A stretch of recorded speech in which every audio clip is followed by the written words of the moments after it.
Well, good morning. Good morning, everyone. We're missing about 20 people this morning, so let's give them just a couple minutes to get on. I sent a different link. Here we go. Good morning. Good morning. Turn your cameras on if you're able to. I want to see you. If you're not able to, no big deal. Best case scenario, we see each other, we engage with one another. Come on. Hi, Miss Brenda. Good to see you. I hope all is well. Pastor Johnny Harris, come on. Bishop Tim Lane. Come on, family. Good morning. Good morning. We're going to get into some stuff today, y'all. Maybe a little trouble. Maybe a little trouble. All right. Good morning. Good morning. Let's wait just another minute or so. I know we got a handful of people jumping on as we speak. T. Spino, how we doing, sir? Got a young gun on the call. Love me some young guns. Come on. People who are determined. Do whatever it takes. Good morning. All right, y'all. Well, I want to honor your time. Welcome to session 2 of the Art of Public Speaking Masterclass. As time goes on, we're going to admit more people on the call, but love seeing their faces. I know those of you who your camera, if it's not on, I understand that sometimes you're just not in a place. Sometimes you're just not in a place to share your screen. I understand that. I hope everyone is well. Pastor Corey, welcome to the call, lady. Welcome to the call. Pastor Corey's an incredible minister and coach, fitness coach, lifestyle, uh, down in Lubbock, straight from the West Coast. Come on, y'all. Come on. I believe, Miss Brenda, you are an educator in Oklahoma, if I got that right. Is that correct? Just give me thumbs up. Let me see. I was in Oklahoma, but Okay. actually recently a month and a half ago, I moved to Indianapolis because Okay. my sister, she was pregnant and she gave birth to my nephew 2 weeks ago. So I decided to move closer to her, be with her and my nephew. Come on. Incredible. Brenda, So you're a blessing. You're a blessing. I know we did some introductions last week. Let's see if there's anybody else we need to give a shout out to. Let me check the chat real quick. Tim Lane said, good morning. Good morning. Okay. Okay, y'all. Well, hey, I had a great time last week with you all. Just a couple house rules real quick. Thank you all for, I think you've all been on a Zoom call before because you all are staying muted, especially if you're in a setting where it could get potentially loud. And again, for me, no promises that a little 3-year-old toddler is not going to be come banging on that door in just a minute. But hey, I also want this to be interactive. Okay. So periodically, I'm going to run through and I'm going to take some questions. We can have some dialogue. Also, I understand that although this is a master class, this sometimes can also take a turn to being a mastermind. And what that means is that's very interactive, and you guys are able to speak up and give comments, feedbacks, maybe even further advice, maybe even further elaboration on certain points. All of you, it seems to me that all of you are in a setting to where you are already speaking. You're in front of people, you're exhorting, you're teaching, you're maybe some of you are preachers, you're educators, maybe some of you are pitching to, venture capitalists, your business pitch. Whatever it might be, I want to make this clear that although I might lean towards certain preaching techniques, because I am a preacher of the gospel, before anything, this isn't just for preachers. Okay. This isn't just for preachers. So leaders like yourselves knows how to pick up principles and see those principles through your context, through your lens. So I want to encourage you to pick those up today and say, okay, how can this apply practically to me? I'll do my best in a short time to kind of paint the picture and to kind of emphasize different contexts, etc. However, we don't have time to specifically zoom into every single context today, but I have a feeling you know what to do with this content. How many of you are here were here last week? Come on, I see a few of you. Good to see y'all. Good to see y'all again. I'm excited for this. This will go, I don't know, 45 minutes, an hour. We'll see, depending on the kind of dialogue. I got a few emails this morning from people who weren't able to jump on. But hey, I'm all about having fun on these Zoom calls.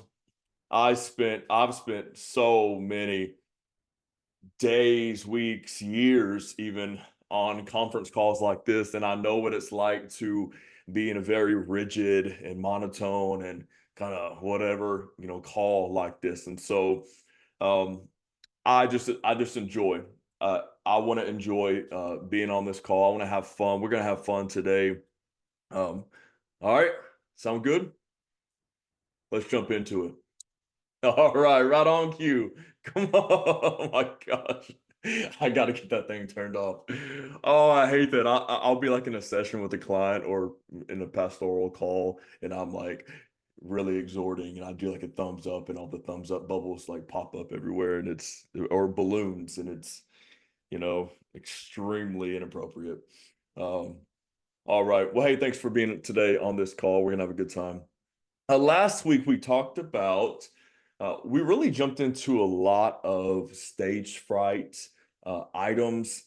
We zoomed in on that. I know some of y'all never get nervous and y'all just kind of just blow it out of the water every single time and you crush it. But some of us has spent some time fighting that feeling of nerves or anxiety or stage fright. So I proposed a little bit of a workshop that I encourage you to go back um, and watch and actually do that work. No matter if it's in front of four people, you might get nervous, or in front of 4,000 or 40,000. Nerves are nerves, and they can be very crippling. And I shared the story about that one time my junior year, that pep rally. I'm quarterback of the football team, and we were doing well that season, and was handed the microphone, and I knew everybody in the room, but ain't it funny when all attention is on you? It does weird things to your body. You have a physical response. So I was kind of the young quarterback trying to work my way into this position. And I was a new kid in town. And I was handed the mic, and I had one chance to give a killer speech at a pep rally. But I'll never forget the feeling that I locked up. My chest got tight, my throat, it swole shut. And then I couldn't, think left from right. And it was extremely awkward. And I was trying to quote, Remember the Titans. And some of y'all weren't even born when that movie came out, right? But that's a classic. Okay. It's a classic. And so I was trying to quote this line, and it was just the most awkward thing. I think I said the line backwards, and I probably spoke a different language, although I don't know another language but tongues. So it was just horrible. And I remember thinking to myself, I'll never do this again. And at the time, I was playing, I was gigging, I was singing, I could sing, I could act, I was acting. But it was like when it was just the real and raw me, when I didn't know how to show myself through words. And so I know a lot of people have experienced that as well. And so we went through some of those items, and I encourage you to go back and watch it. I know that I believe all of you have, anyways. Then we talked about preparation essentials with your material, how it's important to have a knowledge of it, in other words, education of it, a conviction of it, an actual belief in what you're saying. Okay, an actual belief, even if it's for your business, if it's for teaching material, if it's you're preaching the gospel, whatever your message is, your conviction of it, it will come through. People can see right through it. Okay, and there's something moving about when somebody believes in what they're saying. There's something very persuading and influencing about that. If I give you a message and I say, hey, you know, Jesus died for your sins, and you'll experience hope and joy and peace and all the things that you need in life, versus, hey, look, Jesus died for you, man, and he can give you hope right now. He gave me hope. He gave me peace. I have joy because of him. There's a vast difference in its conviction. It's the way, it's the charisma. Everybody has different personality. We'll get into that next week in the delivery of the message. Okay. So your knowledge of it, your conviction of it, and of course your framework. We're going to get into a lot of framework today, which I'm excited about. There's something artistic about a great layout. Okay. So framework, your layout of it, and then your practice, your repetition of it. Okay. Told you last week and how there are many times in my life, or there have been many times where I've had to process through out loud. I've preached to an empty sanctuary before. I preached to my car. I preached to my living room. Some of the best altar calls I ever gave was when no one else was around. And we talked about how Bishop Jakes, he says, study yourself full, think yourself clear, pray yourself hot, and let yourself go. Study yourself full, gather all the information. We'll talk about that in a minute. Think yourself clear. Sometimes you got to think it out in writing, got to think it out loud because it can make sense in your mind, but it won't always make sense by the time it comes out. So I would process it aloud somehow. And then pray yourself hot. Well, this is a kingdom call. Pray yourself hot and then let yourself go. Man, let it rip. Unleash yourself. Unleash the message, man. Teach with your body, with your whole soul, right? Um, so study yourself full, think yourself clear, pray yourself hot, let yourself go. Okay. So I want to open up the floor for just a couple minutes. I thought about this. I think we had a funny story last week, Pastor John. I don't know if it was you or what. I think it was. Um, but does anyone have a 30 to 60-second story, whether it's funny, whether it was embarrassing, like a horror story? Okay, now we can keep it appropriate. Most of mine, I probably said something I shouldn't have said on accident, and I misinterpreted what Netflix and chill meant, like, which is actually a real story. And thank God for his grace on that one. I thought I was being the relevant youth pastor, and I thought it was really cool until I invited the whole room to Netflix and chill. And it was mostly middle schoolers all weekend long, by the way. So that was quite the moment for me to say I need to check my references. Okay, so anybody have a story like that? That's my one of my embarrassing stories. I won't say what I said in front of 6,000 people in an arena one time on a microphone. It's just kind of you can't get stuff back. You ever have one of those moments like I need to get it back? You can't get it back. It's out there. Does anybody have a story like that? Your flies unzipped. You tripped over a microphone cable. You said, I don't know, something. Anything at all. Tristan, will you tell us about your outfit of choice last week at youth group while you exhorted? My outfit of choice Yeah, we last had week. a theme night at youth group. Oh boy. Yeah, Yeah. that was pretty funny. That's not a horror story, but I just It's want to not keep a well, it twisted a little bit. It was America Day because it was 4th of July week. So the only thing I had was a Captain America outfit from my dad, who happens to own a bar. And when I put said outfit on, I was like, oh yeah, I'm rocking this. This is gonna be awesome. Not realize I'm exhorting. The song just happened to be Defender, which just made it even funnier. But when I put it on, my dad, because it was at the bar and he wanted to make it inappropriate, decided to cut a hole right around the crotch. And Oh my gosh, I forgot about this that part. That's I not even what was I'm talking about. I was not able to do that on stage in front of a bunch of 14-year-olds. So we had to make a quick game time decision and roll it up real fast. So he's up there exhorting. Yeah, that's oh my gosh, I forgot about that. He's up there exhorting, like laying out his heart. He's in a Captain America suit, so he crushed it. It was great. It had a little bit extra of anointing being in a Captain America suit. I'm gonna wear a Batman suit. I think next time I preach. Um, I don't know. I just think that would be pretty epic. I think the students will like that. Any other stories, Pastor Johnny? You probably got a few. Uh, th- this one isn't necessarily mine. It was one I was in the congregation for, but it was at church you and I are very familiar with called 1132. And the founding pastor, a dear friend of mine, Mr. Steve Collins, was This is recorded, by the way. okay. It was a funny. He didn't mean it like this, but he was preaching on accountability, and he said, "Now, I'm not saying go around and just expose everybody's junk. Make sure you've exposed your junk first." And I was like, "Oh wow, okay." Yes. Oh my goodness. Hey, I he mentioned that to him would be one the time, first. and he was like, "Oh, I heard it after I said it," and I was like, "Yeah." Oh man. No, he is such a great sport and such a legend. He'd be the first one to laugh at himself with that. Oh my gosh. What That a great man. that's a situation. Oh, what a legend, man. That's so funny. That's so funny. Well, anybody else? The truth of it is that hey, these things happen, right? These things happen. I just want to have a little fun with you.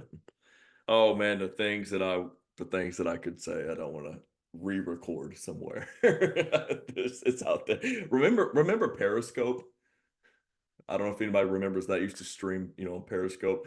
I went back and watched the service one time. Is before like we started streaming on YouTube and all that years ago. And Periscope was really popular. I was listening to a Periscope afterwards of a sermon of mine, and I said a couple things. I was like, "Oh, whoa, Lord, is this out there?"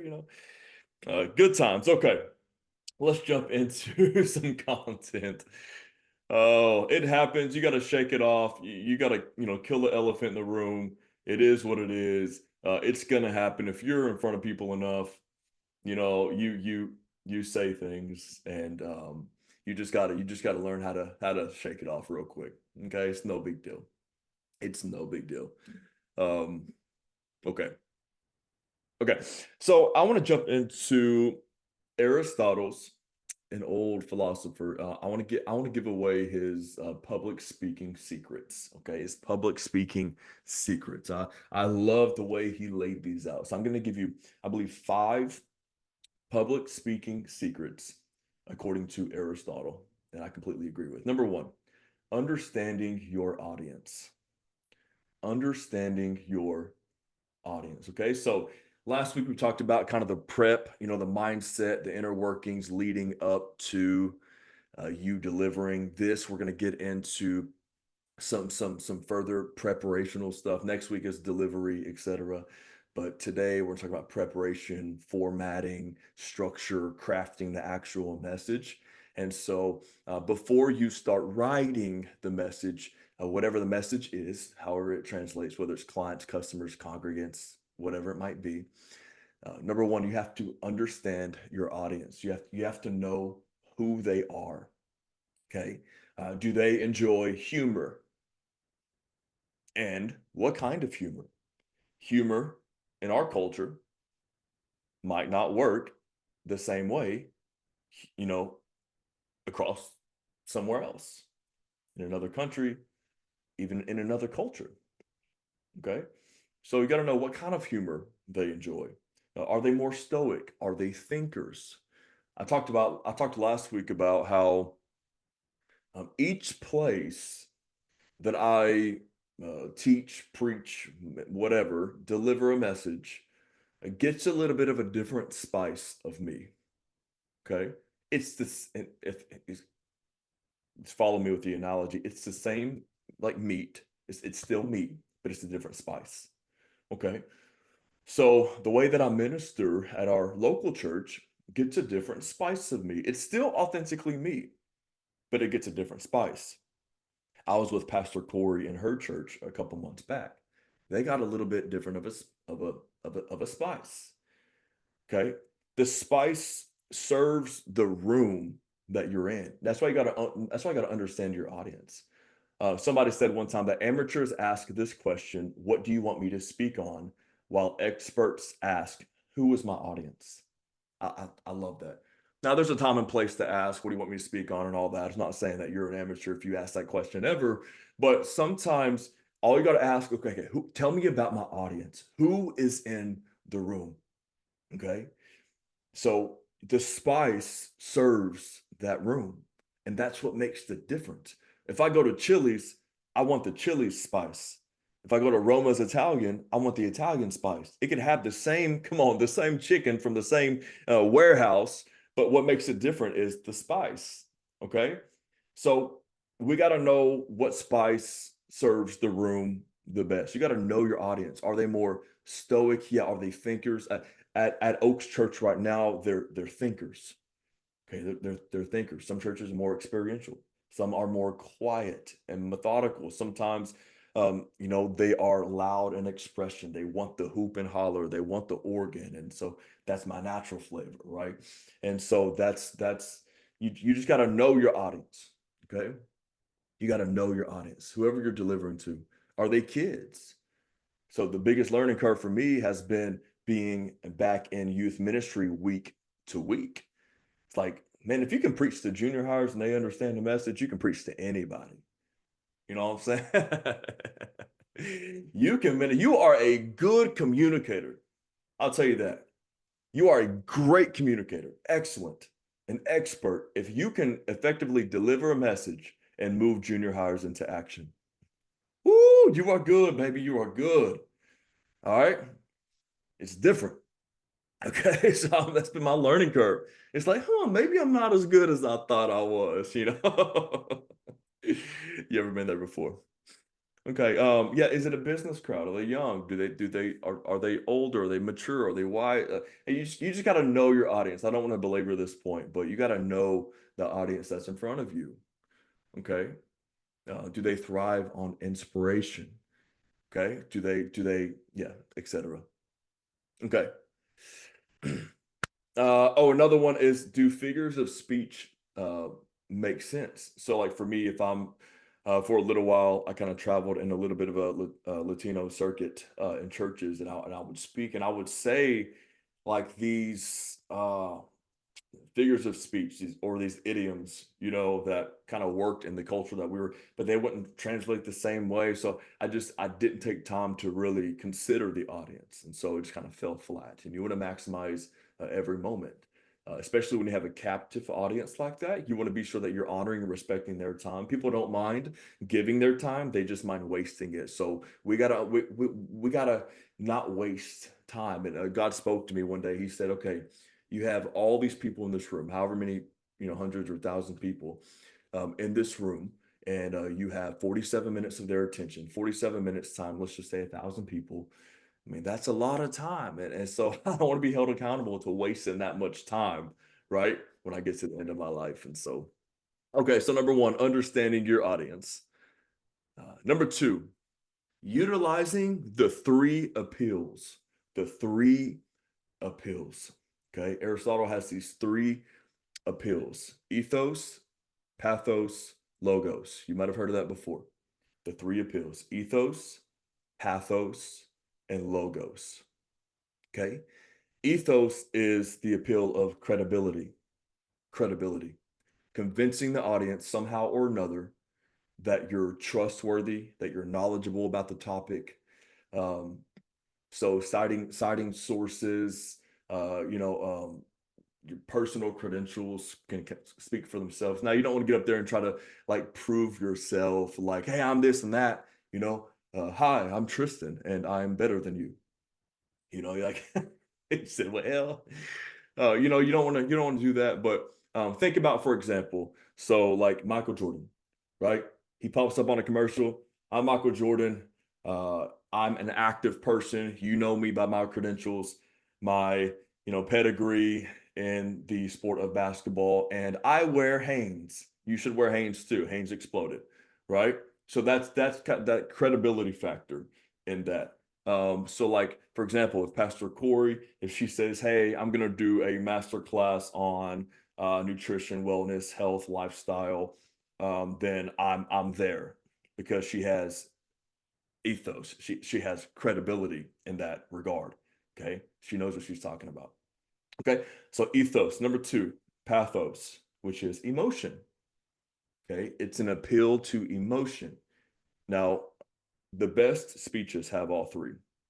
Okay. So pathos, emotion, the appeal to emotion. So using like vivid imagery, using illustrations, impactful adjectives, emotional adjectives, music. Like, for example, we all remember that commercial, Sarah McLachlan, right? Arms of an Angel, right? It moves our emotion, right? If I played that song now, that's immediately what you would think about, that commercial. Classic. But music, lyrics, emotion, etc., imagery, we're moved in that way. Um, Another speech like Dr. Martin Luther King Jr.'s "I Have a Dream" speech. There is emotion in that. You're just like, yeah, yeah, yeah. Like, that's my dream too. You know what I'm saying? So, like, really pulling out emotion in people. Okay, that's another way to persuade or convince somebody of the message you're trying to deliver. Because speech is essentially you're trying to convince someone to believe in the message that you're saying, right? You're making a case for it, which leads us into number three, logos. Okay, logos, which is an appeal to logic and rationality. So a classic example would be a lawyer making a case. We love the show Suits, and we love when they get in the courtroom and they let their thing go. Okay, they're making a case. They're bringing facts and truth and figures and well thought out reasoning. Okay, so they make a case of it by said facts. And so ethos, pathos, logos, that's a pretty cool checklist when you are writing your next speech or writing your next session. Okay. Tristan, the other day, we were at a youth camp together and Pastor Adam McCain was speaking. And if you go back and dissect the way he did it, extreme ethos, extreme pathos, extreme logos. I mean, to the height. I mean, to a large degree. He knows what he's doing in that. Okay, so that's number two. Utilizing the three appeals: ethos, pathos, logos. Ethos is credibility and appeal. By the way of credibility, pathos and appeal to emotion, logos and appeal to logic and rationale. Okay, rationality. That's number two. Number three, this is where it gets fun. Crafting effectively. Crafting effectively. Man, we could stay in this one all day long. Okay. Some of these things are going to translate a little bit differently depending on your context. All right. So it comes out differently in different rooms. But again, there are principles you can pull out. So we're going to talk about structure and organization of your message. Okay. Speeches and sermons, etc., they're all about making a case. You're trying to convince, you're trying to persuade people into action, into a belief, right? Action could be an investment, it could be going to be witnesses, whatever the action is, and you're convincing them you're unto a belief. Okay. I believe this is the best product. Okay. I believe that's why you have to have conviction of what you're selling. Okay. So I usually open up, I'm giving a pretty kind of a 30,000 foot overview on how I format messages and how I have for years. You can go back, 10, probably 15 years when I wrote my first message. And it's probably somewhat similar to this. And of course, I've kind of learned my process. And here's the thing, the more you write, the more you're going to learn your writing style, your flow style, your process, your delivery style. So there's that old saying, it's like do it for 10,000 hours and then you find you. Okay, so just give it time. I'm kind of settled into how I write and the template that I use. And so the other day, as an example, I literally got one of our interns and I said, "Hey, I'm going to show you how I can write a sermon in under it was like 90 seconds or something like that." And of course, this was just a plug and play model. This was not me seeking God. I didn't actually use that message and preach it. Okay. But this is how I can plug and play. And even if you get a word from God, because God will speak to you the ultimate word he wants to use, and then you use, scripture to support what he spoke to you. But I wrote a message just to show him that it was possible once you learn your own format in like 90 seconds. And so I did. I wrote out my flow, and then I plugged and played stories, illustrations, etc. Now, do I spend more time in prayer than actual writing of the message? Sure. But once it comes out on paper, it's there because I know what God spoke. And yeah, I prepare for it, I study for it, etc. But I was just making a case. Okay, on getting to know, it's worth getting to know your own flow. Okay, you'll try things out along the way, but here is kind of the template on when I deliver speeches. Now, this can be a teaching, this can be a preaching, this can be, again, a pitch, selling a product, whatever it might be. Okay. So usually I open up with an engaging story, an engaging story. So if I'm in a preaching setting, this is after I might exhort to the music, and I might kind of have a shake-up moment and kind of a breaker moment. And then, but usually once YouTube hits record, let's just call it that, I am in some sort of an engaging story. Sometimes it's humorous, sometimes it's a little bit more heavy. I kind of ease into the heaviness of it. If it is heavy, it can be a thinker story. Again, this is dictated by your audience. So you can open up with a funny question if it's like a room that enjoys humor, or a very thought-provoking, question, whatever it might be. But I open up with an engaging story. And the nature of it depends, once again, on the audience. Okay. So an engaging story. So for example, I'm going to kind of walk through the story of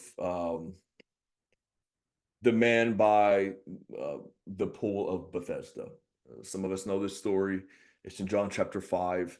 And again, I want you to hear it through your context. Okay. If you're an educator, hear it through that lens.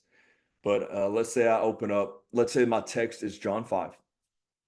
Okay. So I'll do something like I'll tell a story about, I'll ask a funny question, something along the lines of, uh, man, who enjoys the summer? Man, I love the summer. I love vacation. You love vacation? I love vacation. And matter of fact, last year, I'll never forget this vacation that Jaylee and I went on, man. It was so cool. We had a great time. However, it took us a little bit to have a good time because it wasn't quite what the Google pictures and the reviews said it was. The Google pictures said that the waiting staff was really happy and the water was blue and it was all, this and that. But however, when we get there, it wasn't quite what we thought. Now, of course, there's a longer way of telling this story. Just keep it somewhat short still. And then I'll move into the hook question after I'm talking about that. It wasn't quite what we thought. You ever looked at something in your life and said, is this it? Like, is this all that my life is going, or is this all that this entail? You ever looked at your own life? You ever had that question about yourself? Is this all that my life is going to entail? Anyways, so you're in kind of this hook question, which the hook then creates the tension and the conflict. So you got to create a problem up front, and you spend the next 30 minutes or whatever solving that problem. Now, times are different depending on what context you're in. But I would call that moment the inciting incident. Hollywood writers would call that.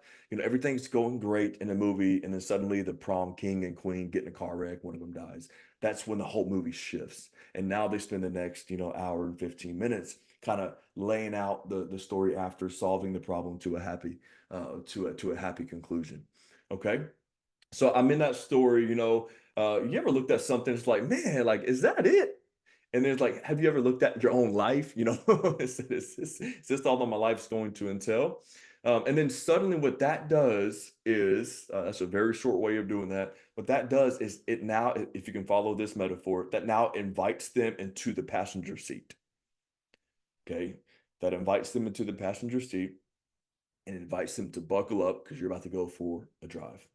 But you're heading somewhere, right? But now they want to know, okay, what do I do with that question? What do I do with that tension? What do I do with that conflict?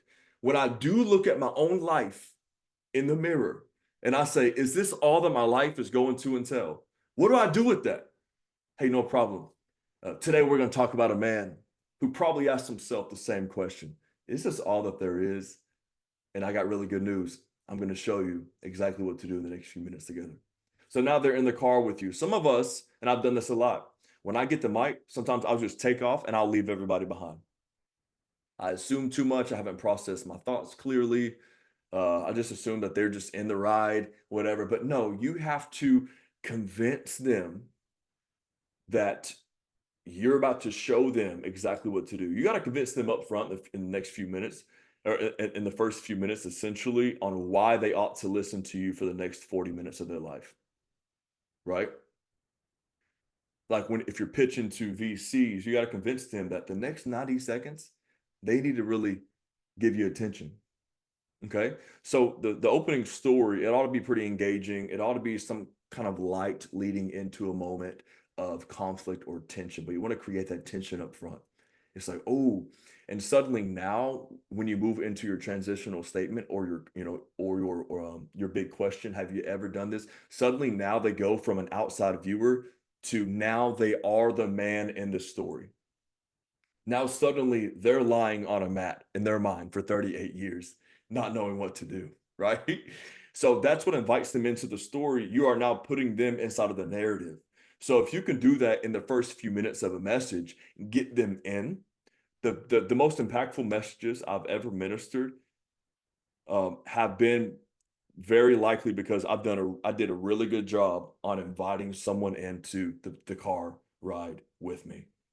Okay, so you got to know how to get them in, especially those who minister to younger ones and skeptical ones, right? But to younger ones, you got to get them in the seat. Like, why should I listen to you for the next however many minutes of my life? Okay, so engaging story, the hook question, have you ever, whatever, however you want to ask that, that puts them in the story, the audience in the story. So now suddenly they are the character. Okay. And then the transitional statement, which is something like, today we're going to talk about someone who experienced the exact same thing. And that right there, I would, if we can follow the metaphor or the analogy rather, that's when I would put my blinker on and shift onto the highway because now we're on a road trip, right? So you're not just shifting real fast. You have to have a very intentional transitional statement. And there are going to be many transitional statements throughout your entire message, but because you don't want to just swerve over to this lane because that passenger will hit their head, right? So you got to know exactly what a statement very methodically, strategically, and intentionally, what statement to say to kind of just shift lanes, to kind of take a turn, right? Bobbing and weaving in traffic, okay? So a transitional statement is like the blinker. And so in this part of the format, you're like getting on the highway, like, man, okay, we're good, right? We're good to go. And you can say something like, yeah, today I'm going to give you 5 steps to, I don't know, improve your life, or today I'm going to show you how this new product can increase your revenue 250% in 1 year. Today, I'm going to give you 5 steps to breakthrough according to the word, whatever context it might be in. Okay, now you're from the transitional statement, you are now into, that would be the transitional statement. And now you are in the content. In other words, the journey. In other words, the meat. Okay, this is heavy informative. So you inspire and then inform. Okay. If you inspire up front, people will sit and listen to you inform them on what to do. Okay. So now you're on the journey, you're on the highway, you're driving. Again, you have blinkers along the way for smooth transitions. And all the while, this is so key, all the while, you know your destination. I mean, I used to go on drives and just figure it out. Right? I would just be like, all right, we're just going to jump into it. We're going to figure it out. Now, you can have a few destinations depending on what God breathes on. We know how he can overtake a message and, you follow that route. That's outside of that. But all the while, you need to know the entire time your destination. It's like my GPS on my phone. It can't navigate me anywhere if it doesn't have a destination, right? And so you need to know your sermon in a sentence. This changed everything about the way that I preached. Your sermon in a sentence or your speech in a sentence. Okay. I know I'm jumping in and out of context here, different industries, but your speech in a sentence. I used to teach for short season at Christ for the Nations Institute, and like in 2017, and we would play this little game, and I would pick up a random object and I would throw it to one of our students, and I would say, okay, give me 60 seconds on this object. It was kind of a fun little game. They would preach, man. They would preach about being planted, and a lot of us are like these pot plants, and we don't really grow, and it's fake, and it's, you know, it's the appearance of godliness in life because it's green, but it's really fake, and, you know, no power thereof, and no roots. I don't know. That we would just take off and preach on an object, and then I would say, okay, tell me in one sentence what you just said. And it's hard sometimes, right? It's hard. It's like, hang on. But man, if you can summarize it in one sentence, like, you know what you're talking about. It's very clear what you're trying to deliver. This would be the statement that I would say multiple times in a message. If you've ever heard me preach, you probably heard me say this. Hey, look, if you get anything out of what I say today, it's this. Boom. And I say the line. 15 minutes later, hey, if you get anything out of today, boom, it's this. Because a good speech is not about making 8 points that are different and not connected. A great speech is basically saying the same thing over and over again, just in different ways, right? You're circling around a central point because there's one thing you're trying to convince them of, and it should be that speech in a sentence. Okay. Next time you write your message, I would just write my big thought, right, in one sentence. If you get anything out of today, I want you to hear me. It's this. Boom. Right. Okay. So all the while, you know your destination. You kind of hint at it along the way. Let's say we're going to the beach, right? So in my car, I got towels, right? I got the flip flops, I got the chairs, I got the sandwich, you know, meats and the bread and the chips. Because you know, ain't nothing like a good old sandwich and a sparkling water at the beach. It just hits different. All right. You don't eat sandwiches any other day of the year, but on that day, you eat, come on, you put some chips on that turkey meat, put some mustard on it, put it in some old, you know, Miss Baird's bread. I can't eat that because I'm gluten free. But you know, it's different. It's different. Tristan and I were at the lake, and he was like, "Man, something about a sandwich at the lake." I was like, "I know it, I know it, I know it." So anyway, so I got all that kind. So the whole thing is built around, man, the beach, and I'm kind of hinting like, man, we're going somewhere cool, and it's obvious. You know, I got my, you know, my floral design on. It's like we go into the body of water. It's pretty clear. Okay, so the whole message ought to be centralized around that theme. Tim Lane said, "Now I want a turkey sandwich. I know your boy's hungry too." Golly, I should have been talking about food. Woo. Okay. Yeah. So that's basically you're in the content. And so the way that I do it is essentially, and my style is a little bit different. It's a little bit old school and expository. So for your preachers, kind of throw this nugget out. So my text, I usually just have one text, and I tell the story of that text. And around the first verse, one of my first points, around the last verse is my great conclusion, my great reveal, and I just story tell. That's why for a couple of years on the road, I went noteless because I just knew the story. I knew my intro, meet, moment format, and I could just work it like that. But we'll get into delivery stuff next week on that. So now you're in the content. That's going to be the bulk of your message. Okay, you want to kind of get to the point, and then you get to the what I would call moment. Okay, this is when they're leaning in. This is when you're getting ready to land your point. You got them captured emotionally, got them captured logically, mentally. Okay, this will be preachers. This will be when the keys come up, right? It's your moment. So that, you know how it is when you're driving to the beach. There's always a moment when you pass all the buildings and you see the beach. There's this moment. It's like, we made it, right? We're not quite there. We haven't landed. We haven't parked the car yet, but I see it. That's the moment in the message. It's a beautiful moment. Okay, and so that's the moment to where you give an inspirational story, a testimony. You really let your passion and heart come through, your conviction come through, and then of course, last but not least, conclusion. Conclusion. In other words, problem solved. Problem solved. Okay, you've parked the car, you're at the beach. Beautiful. Okay.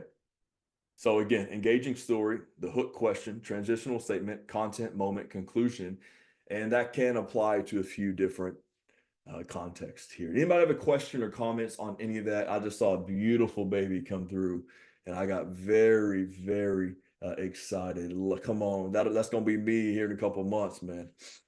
Beautiful. Anybody have comments on this? Questions? I want to take just a few minutes on this because this is kind of a big one, and I know that's a very high level overview, very generalized overview of that, but that could be a whole class in itself. Any questions? I actually do. How do you overcome like when you start writing your sermons and like speeches and you stuck? Like how do you overcome your like what was the word? Like you're trying to write and think of a big idea, but you're stuck of how to word it in a sentence. How do you overcome that?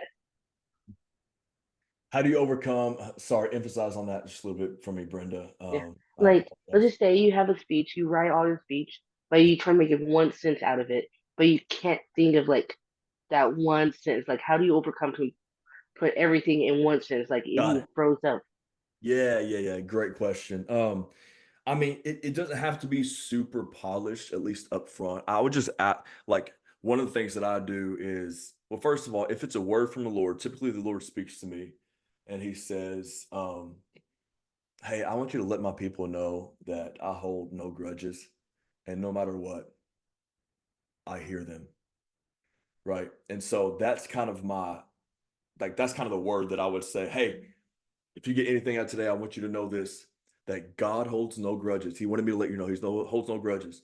And no matter what, like he hears your prayers. Um, so sometimes I base it off the word of God that I got. And then, but if, you know, you can sit as you're writing, you kind of sit in that moment and just say, okay, first of all, Lord, what do you want to say to your people? And that usually gives you the answer. But if for whatever reason you need to go about it a different way, you can just say, uh, okay, you can talk to yourself, say, Brenda, as I write this, um, what am I really trying to say here? What am I really trying to convince them of? Like what do I want them to get? Like what's my heart saying as I'm writing this, as I'm writing this speech or this sermon or this teaching? Like what do I really want them to believe? You know? And like my heart for this masterclass is like I really want you to believe with all of your being, one, that you're called to this, and two, you can absolutely crush it with God. You can be a phenomenal communicator for the kingdom of heaven, whether that's in business, marketplace, ministry, whatever it might be. Okay. That's what I want you to walk away believing, not just practicals, but I want you to walk away believing, yeah, I can do this. I'm called to it. Like this is what I'm built for. Right. And so, yeah, a word from God and just writing that down in a pure, raw way. And then, yeah, and that's how I would do it. I mean, it's great question. Does that make sense at all? I think I just talked around it a few times. Because I was going to open up and say, the second thing that I said was like, what are you really trying to convince them of? Just asking yourself that really raw question. Um, but when it comes especially to delivering a message that's kingdom based, I mean, you're going to get a word from God on it. You're going to get a word from God. Um, so yeah. Did I answer at all, Brenda? Okay, thank you. Thank you for asking that. Thank you. That's good. Yeah, it doesn't have to be really pretty the way it comes out. It just needs to be clear. You know, hey, this is what I heard from God. Very good. And then you can always, if you need to, ask ChatGPT to summarize this entire speech in a sentence and just see what comes out, But that can never replace the voice of God. Questions? Teach me now. Yeah, kind of tailing off that one sentence thing. Um, would you said it was important to be able to know your sermon in a sentence? Would you say it's just as valuable to know it in 2 or 3 points? Because I know listening to Pastor Quentin a lot last week from CFNI, when he wanted our attention, he would say PowerPoint. Like he would say PowerPoint and then he would tail it off with something, and it was never the same thing. So he would have like 2 or 3 PowerPoints in a sermon. So An actual sermon. would you say that's acceptable as well as the one sentence?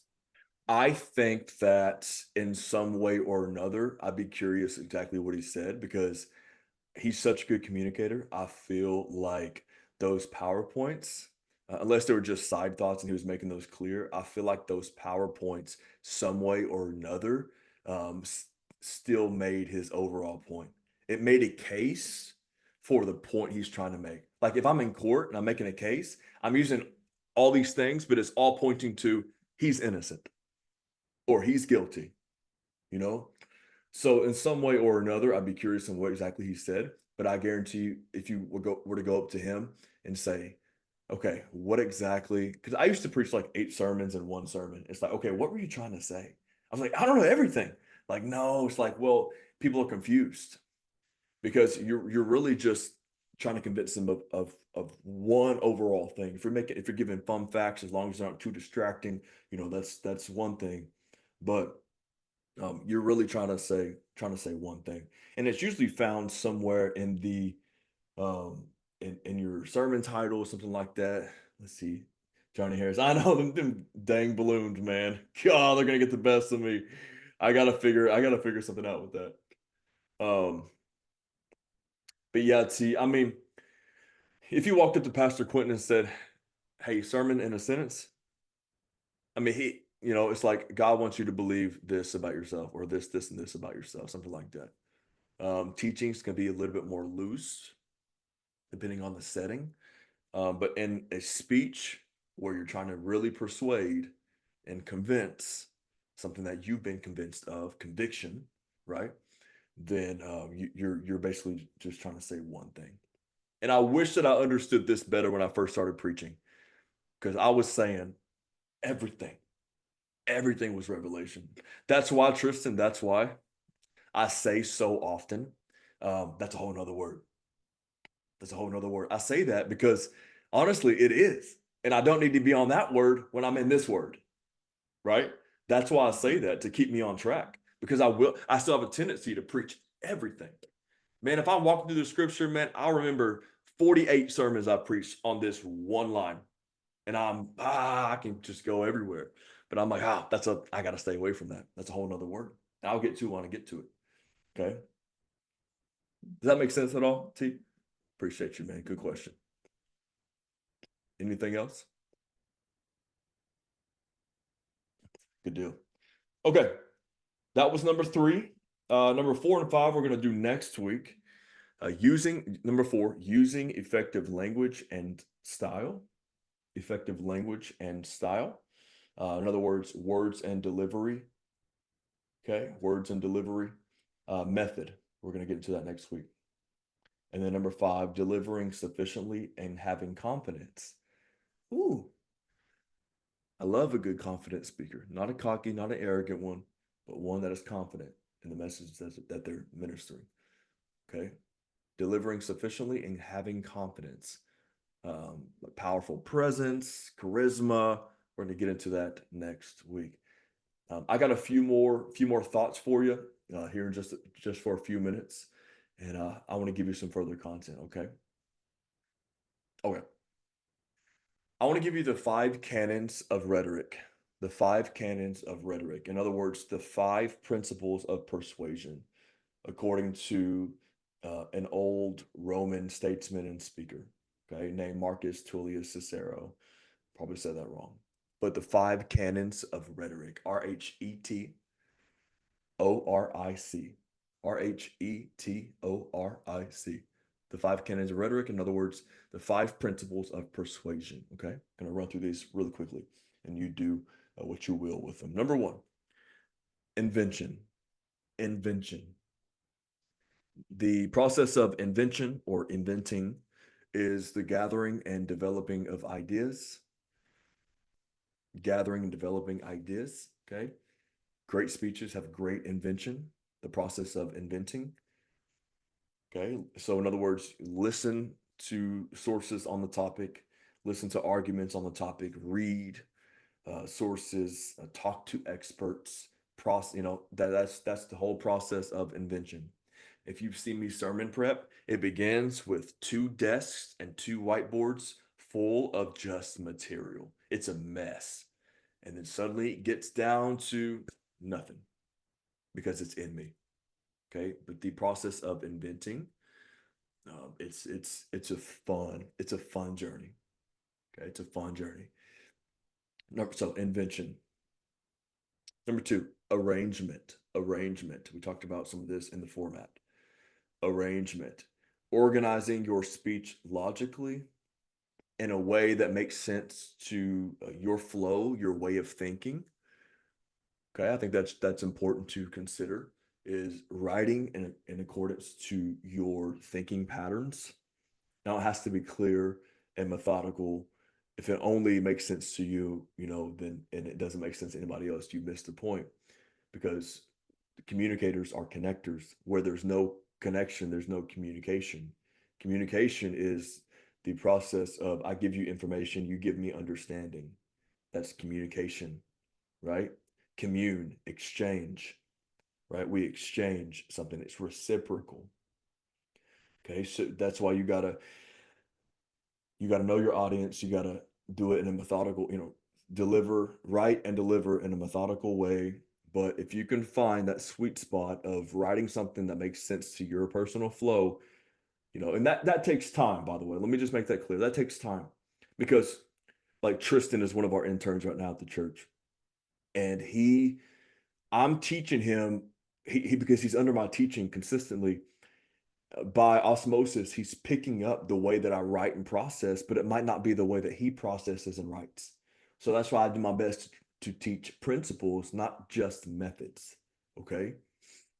So arrangement, the organizing of your speech has to be very methodical, has to be very intentional, give a lot of tender love and care about the way you organize your speech. We just went over that. So that's number two, arrangement. Number three is style. Okay, style. And this can get into the ethos, logos, pathos here, but the presenting of your message with vivid imagery and appropriate tone. So the emotional aspect of the three. Okay. Presenting your message with vivid imagery and appropriate tone. Style, that's what Marcus Cicero is talking about here. Style. Number four, memory. Memory. I cannot emphasize this enough. You have to have the message you're trying to deliver in you. You have to be able to teach it and preach it hanging upside down, backwards, blindfolded. There are certain messages that I carry that in the middle of the night you wake me up and I can spew 47 minutes because it's in me. It's just in me. Okay. So the memory, the importance of memorizing your key points. And like for me, I memorized the story in the text, and then I know exactly what points I'm trying to make that point to the ultimate point, whether it's the great reveal at the end, the revelation, but all the while I'm declaring my speech in a sentence. Okay, memory. Importance of memorizing key points. Please memorize your key points. Okay. Here's a question. If you were to get ready to take the stage, whatever context, and somebody walks up and shreds your notes, could you still deliver a decent message? It's a great thought. And I might even do this to guys like Tristan, who's at our church. He's going to get up to preach one day, and I'm just going to take his notes from him and be like, go, man, get it in you, right? Get that word, get the message in you. To where you minister out of the overflow. Now, I'm being a little bit, kind of silly with this point because I understand there are certain quotes and references you need and all that stuff. But I encourage you to take like a single page, if anything, a single page of notes. I actually tried to take multiple pages of notes at a couple different things that I ministered at recently. One being Pastor Corey's church in Lubbock. I took my study guide in the pulpit with me. And I probably could have taken that message for 3 hours. I went way too long both nights because I took the wrong notes up there. I intentionally did that for whatever reason when I could have ministered the message without all these points. And I 9 or 10 points and all these. It was too much. We had a great time. I hope y'all had I had a great time. But it was just a lot. And so don't take your study guide in the pulpit, like I did. Okay, condense it down, have trigger statements, trigger points, or just get it in you so much and test it out. Now small rooms are a great time to test that out. If you have a small room right now, you can make big mistakes in small rooms. You know, that can be great training ground, right? That's not your motive that like I'm only doing this to train myself, because you want to minister to who's in front of you, because that matters too. But hey, if you have a small group in front of you, just put the notes to the side and try it out.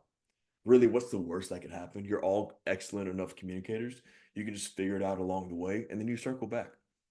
Okay. Um, okay. There's so much more I could say on that. You ever been gotten away from your notes and you had such a good flow, such a good flow. I was doing a sermon review with one of our community members not too long ago. If you're watching this, you know who you are. And every time this person would go to their notes, their cadence would kind of change and they would kind of read some things. But every time they got away from their notes, it was so good. The flow was there. But I know the pressure, you know, especially when I was younger, I know the pressure, like we feel like we have to get everything out that's in our notes, and that's not true. That's not true. Let me just break you free of that right now. That's not true. Sometimes you got to go with what the flow is. Sometimes flow and connection is worth more than the content. Okay. Now, if you need that piece of content to connect it to the next, I understand that. But sometimes you just got to go with what's working, go with what's on fire.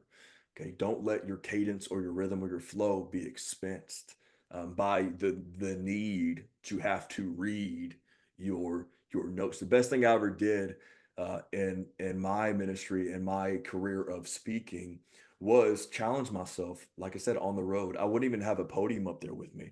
It was a blank slate and it was beautiful. I never felt so free in my life. And I just encourage you to challenge yourself to do that every now and then. Just put it to the side, but know your content well enough. Okay. Know your content well enough. Awesome. So that's memory. And then, of course, number 5, delivery. Delivery. Your tone, gestures, eye contact, overall presence, rhythm, flow, delivery. How you say what you say is sometimes more important than what you're saying. I admit they're both equally important, but your delivery, your verbals, your nonverbals, right? Nonverbal communications, like 55% of communication. I can't wait to get into it next week. There are very intentional. I've heard people deliver incredible content, but man, if they just worked on their delivery a little bit, it would go to a whole nother level, right?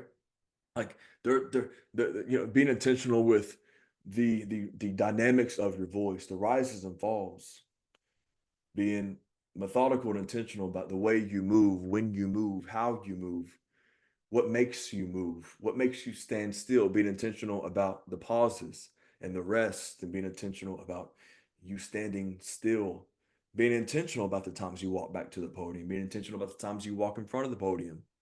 There are just things that we don't know till we know. There are strategies and intentional things that can help re-engage and rehook the room consistently. Okay. So I can't wait to get into that. And if you have a handheld mic, there's a way you can, rise. I don't care if you're doing a TED talk, right? There are ways you rise your voice and then let your voice fall and, etc. So delivery is something I'm really, really passionate about. I became extremely aware of my delivery, my little quirks that I would have, etc.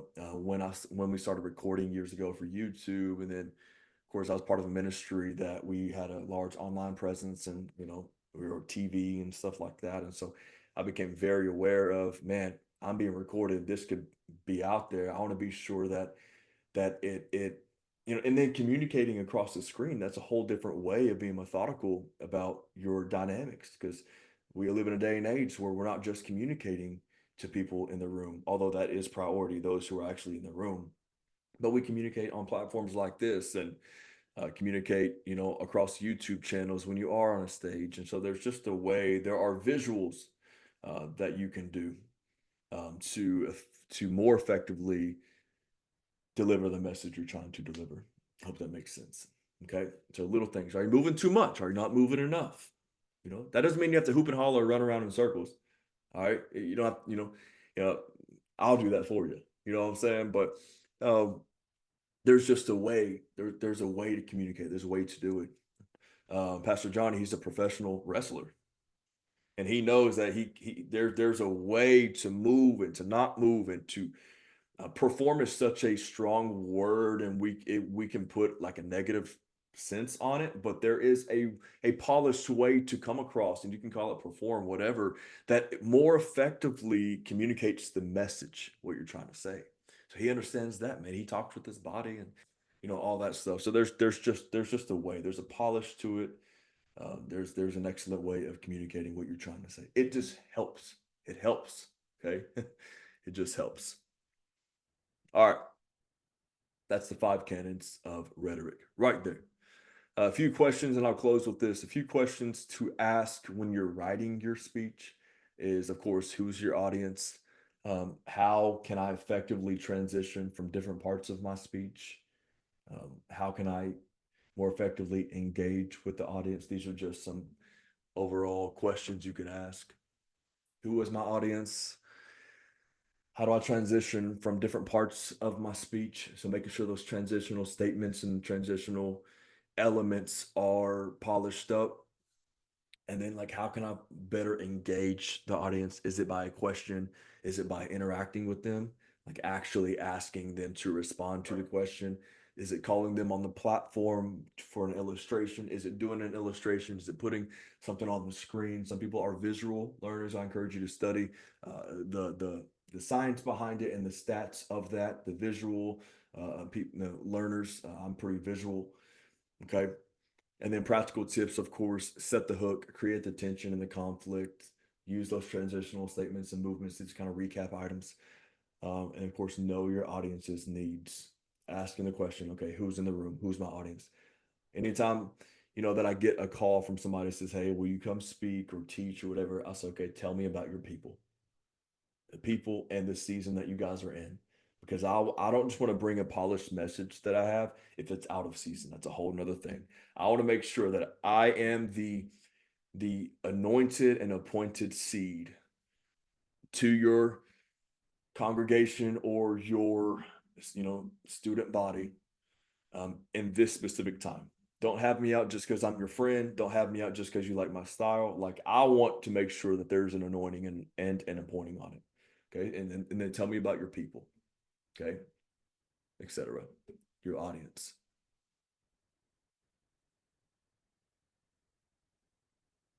Last 3 points and we're done. You ready? Last 3 points. Okay. And we'll circle back to this next week as well. This right here, I heard somebody teach on this, and this shifted so much of how I deliver. 3 quick points. When you are writing your messages, remember this. Okay, remember this. These 3 fundamental questions that your audience likely has in mind, somehow or another. Okay, 3 fundamental questions. I posted this the other day. 1, they're asking the question, do you care for me? Oh, this is huge, y'all. If you catch this, it'll shift the way you especially you ministers that you minister. Do you care for me? You've heard it. I don't care how much you know till I know how much you care. You've heard that before, right? Do you care for me? They want to know that you empathize with their needs and their challenges. It shows interest in their lives. Okay, do you care for me? Number 2, can you help me? Can you actually help me? They're seeking solutions and insights to improve their lives. Okay, ministering with them in mind, with their livelihood, with their family, with their situation, with their challenges in mind. Can you actually help me? Or can you bring me practical, like real life functional advice? Can you bring it out of the clouds, right? Into my reality? Can you go beyond giving me just a buffet of information, of inspiration that I don't know what to do with. Give me a to-go box, right? How do I walk out of these doors and actually apply it to my life? Can you actually help me with my personal growth, my breakthrough, etc.? Okay. And then 3, can I trust you? Can I trust you? Now, this goes back to establishing credibility, like we talked about. Can I actually trust you? Do you care for me? Can you actually help me? Can I trust you? As you're writing, I would have that in mind. And remember, you are speaking a message to fellow humans. Okay? You're speaking to humans that have real needs. They're going through real things, things that you know nothing of. And they're asking these questions. Do you care? Or are you just about yourself and your own personal brand? Can you help me? Can you actually help me? Do you have the advice that I need? Do you have the solutions that I need? And then can I trust you? Can I actually trust you? Okay. All right, a little bit of personal development I encourage you to do this week is go back to something you've written recently. It could be a teaching, a coaching session, sermon, a pitch, whatever, and just kind of go through some of this like in checklist form. Okay, work some of this, look at it, and say, okay, how can I actually revise this message, and put some of these handles on it. And of course, as you write your next thing, I would encourage you to go through all these as well. I'm excited for next week. We're going to get into delivery and presence, talking about confidence. It's going to be a lot of fun. I am going to come alive next week. This is going to be so stinking fun. Any questions or comments regarding today? Anything that was helpful? What were some takeaways? Anything I'm about to go and apply this today?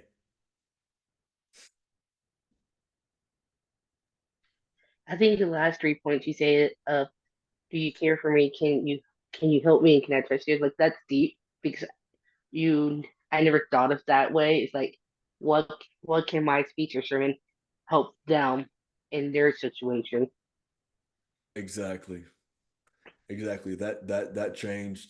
Pastor Abram Gomez, I was in a master class with him, and he's a John Maxwell coach and a pastor in the Valley area in Texas here, and he communicated that, and I was like, oh wow, like that shifted something in me. Shifted something in me. Good. Thank you, Brenda. Anything else?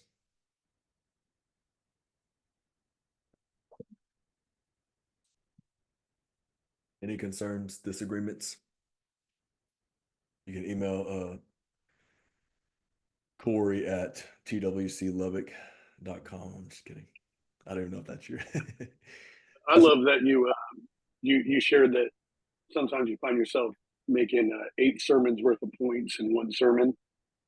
And I actually got that feedback about 3 months ago. I was interviewing at a church in Rockwall, and I came and guest preached to their youth. And that was one of the feedbacks I got from the head pastor. He's like, "Man, you had like 6 really good points. That should have been 6 sermons, man." And I was like, "Oh, okay." And to hear you say that too, I was like, "Oh, thank God I'm not the only one." Because I was Oh, like, "Oh, that's good. I got to fit it in. Oh, that's good. I got to fit it in." And sometimes you don't because you think you're going to pull them into more things, but really you're just losing them because you haven't nailed down any of them.